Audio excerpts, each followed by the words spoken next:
It was the kind of summer afternoon that makes a neighborhood feel like family. Emma Carter had been cooking since 7 in the morning. Daniel, can you grab the big tray? My hands are full. Well, yeah, just set it down anywhere. He barely looked up. He was too busy watching a car pull onto the street. Daniel! Oh my gosh, I was hoping you'd be here.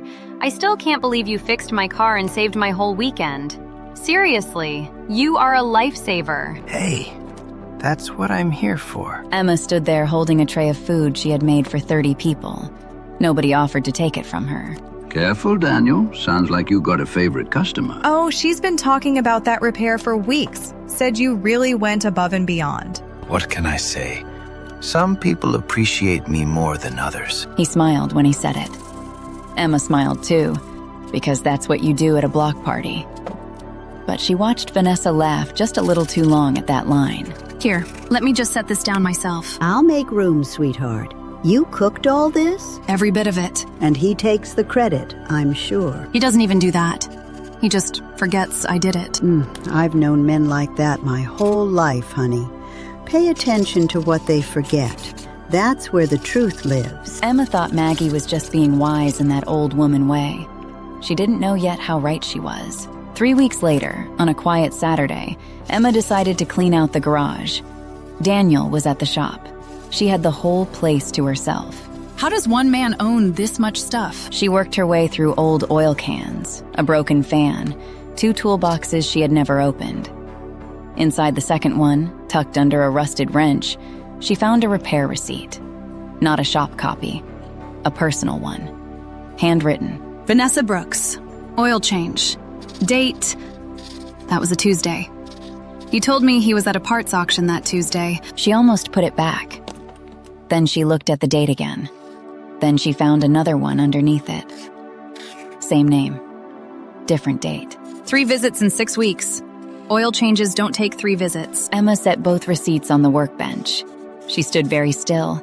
And then, instead of crying or calling him, she did something smarter. She went inside and opened his business filing cabinet. He keeps everything. Every receipt, every appointment, every payment. She was right. He did keep everything. And now, so did she. That evening, Emma walked 3 houses down and knocked on Maggie's door. I had a feeling you'd be coming by soon. Come, sit. How did you know? I didn't. But you've had something on your mind since the party. I could see it. Sit down. Talk to me. I found receipts, Maggie, in his toolbox. Hidden, basically. Vanessa's name. Multiple visits. Dates he told me he was somewhere else. How many? At least 6 that I've found so far. And there are other things. Purchases I don't recognize. A lunch charge at a place on the other side of town on a day he said he worked late. So what are you going to do? I don't know yet. If I confront him, he'll just lie. He's good at that. He'll make me feel like I'm crazy. Then don't confront him. What? You have all the records. He runs a business on paper. Every lie he told you, he also wrote down somewhere to keep it straight. Let him and that woman keep talking to each other. Let them keep making plans. And then use what they've already put in writing to show everybody at once. You mean at the car show? I mean at the car show. He has been talking about that event for months. He wants people to see him as this big, respected man. Let him have his moment. And then let the moment have him. Maggie. That is either the wisest thing I've ever heard or the most dangerous. With men like that, they're usually the same thing. 2 days later, Emma stopped by the shop. She had never done it without calling first. She had a bag of lunch and a very calm face. Hey, I was in the area. Thought I'd bring you something. Hey. Am I interrupting something? No, just finishing up a job. Come in. She looked around the shop like she was just being curious, but she was reading everything. The whiteboard, the job list, the name at the top of the day's schedule. Busy day? Decent. Nothing crazy. Whose Civic is that? Customer car. Brake job. The appointment book says brake job, but the parts receipt on the bench says it's just a filter swap. Which is it? Why are you looking at the parts receipt? Just making conversation. You used to love talking about the shop. Emma, You know what? Never mind. Eat your lunch. I've got errands. She left before he could think of what to say. She had what she came for. The handwriting in that appointment book was Vanessa's. She had been in that shop, working with him, close enough to write in his book. Emma had taken a picture of the page before he noticed. That weekend, Emma met Sophie for coffee. Sophie had been her friend since college. Emma trusted her completely, but she chose her words carefully anyway. Okay, you look like you're plotting something. What's going on? I need someone to help me put together a display. For the car show. Daniel's been planning a booth, and I want to surprise him. Aw, that's sweet. Wait, is it sweet? You have a face. I have a perfectly normal face. You have a revenge face. I've seen it once before. 8th grade, Tommy Reyes and the Stolen Science Project. This is completely different. Uh-huh. What do you need me to do? I have a lot of paperwork. Receipts, job logs, appointment records. I want to put together a kind of timeline display, like a tribute to the business, how it's grown, the customers he's served. And some of those customers will be at the car show. Most of them, actually. It's a neighborhood event. He invited everyone himself. Emma. Sophie. I'm in. Obviously I'm in. What do I print? Everything I send you tonight. Big. Readable from a few feet away. Sophie printed every page without asking another single question. That was why Emma loved her. The night before the car show, Daniel was excited. He had polished 2 of his best restoration projects and was already planning his speech. I'm thinking I start with the '68 Mustang. Let people come to it. Then I walk them through the process. Before and after photos, the whole story. Sounds good. You should wear that blue dress. You look great in it. Good for photos. I'll think about it. This is a big deal for the shop, Emma. I need everything to look right. I know. I've been working on the booth all week. Well? I put together a whole display. The business history, customer records, a timeline going back 3 years. That's actually a great idea. I thought you'd like it. He kissed her on the cheek and went to bed happy. Emma sat at the kitchen table for a long time after, looking at the file in front of her. She had built a very complete picture. The community car show was held in the parking lot of the neighborhood center. Banners, folding chairs. Richard walking around like he owned the whole event because he had sponsored most of it. Lovely turnout, simply lovely. Daniel, your cars look excellent. A real credit to the neighborhood. Thanks, Richard. Means a lot. And who put together this display? Very organized. Emma did most of it. Impressive. She has a good eye. Emma was setting up the last few panels when Vanessa arrived. She came straight to Daniel like she had been there before. Your cars look amazing. Thank you. Glad you could make it. I wouldn't miss it.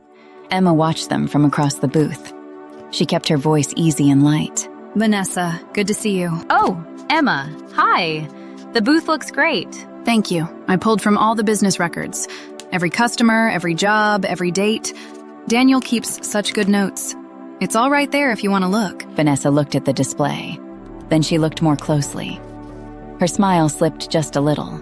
Is this all the customer files? Every single one, organized by date.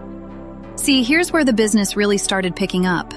About 3 years ago. More neighbors were gathering now. Maggie arrived and stood near the back, quiet, watching. Sophie stood beside Emma, just slightly behind her. I didn't realize you kept records this detailed, Daniel. Impressive operation. Well, I like to document everything. He really does. It's one of the things I've always admired about him. He writes everything down. Dates, names, what was done, how long it took. Sometimes even notes about the customer. Personal details. So he could remember what they talked about. A few neighbors leaned in to look at the panels more closely. The timeline was clean and clear and very easy to read. Emma, these are beautiful. Did you make these yourself? Sophie helped me print them. I just put the information together. It's all from Daniel's own files. I didn't add a single thing. Emma, Yes? what is this? It's your business history. I thought you'd be proud. You said you wanted everything to look right. The panel nearest to him showed a 3-month window. 12 appointments. 7 of them listed the same car. The notes beside them were in Daniel's handwriting, but a few of the later ones were in a different hand. A neighbor who knew Vanessa leaned in and read it quietly, then looked at Vanessa, then looked at Daniel. It really is thorough. Look, there are even a few where the note says personal. I didn't know mechanics noted personal visits. Personal visits? Those are just reminders. It's nothing. Oh, I know, but it's interesting. The dates of the personal visits match days you told me you were at auctions. Or working late. Little things like that. Easy to forget. Daniel. Vanessa, don't. Don't what? This is already out. Nobody's in trouble here. I just wanted to put together a real picture of the business. You always say the business is your life. So I showed everyone your life. Daniel stood very still. He looked at the display. He looked at the neighbors. He looked at Vanessa, who was looking at the ground. He had no tool for this. No way to fix it on the spot. I see. Well, this is rather more than a car show. It usually is, Richard. When a woman's been patient long enough, things tend to come out in public. Emma, can we please talk somewhere private? Of course. After the show. You said this was a big day. I didn't want to ruin your moment. She handed him a copy of the full file. Printed, organized, clipped together. His own records, his own handwriting, his own dates. I made you a copy to keep. He took it without a word. After the crowd thinned, Emma found Maggie sitting on a bench near the parking lot. How do you feel? Tired. Calm. A little sad. That's the right way to feel. I kept hoping I was wrong. Even putting the whole thing together, I kept thinking maybe there's an explanation I missed. There wasn't. No, there wasn't. What happens now? I have a meeting with a lawyer Monday morning. I've had it scheduled for 2 weeks. Good girl. I'm not angry anymore. I was for a while, but mostly I'm just done. You know what I've learned in 70 years? The ones who make you feel small always count on you being too embarrassed to show people the truth. They think your shame is their protection. He really believed I would never do anything. He thought I'd just keep cooking and carrying trays and smiling at his jokes. And you let him believe it, right up until the end. He documented everything himself, Maggie. I didn't forge a single thing. I just read what he wrote. That's the sweetest part. He handed you everything you needed, and he didn't even know it. Emma sat with her for a while. The cars were still parked in the lot. The banners were still up. The display was still standing. Monday morning, Emma sat at her kitchen table with a mug of coffee and her folder of documents. There was a knock at the door. It was Sophie. I brought you a muffin. How are you doing? Honestly, better than I expected. You were so calm at the show, I kept waiting for you to crack. I almost did. When he took that file from my hands, he looked so surprised, like he genuinely could not understand how I found out. He underestimated you. He's been doing it for years.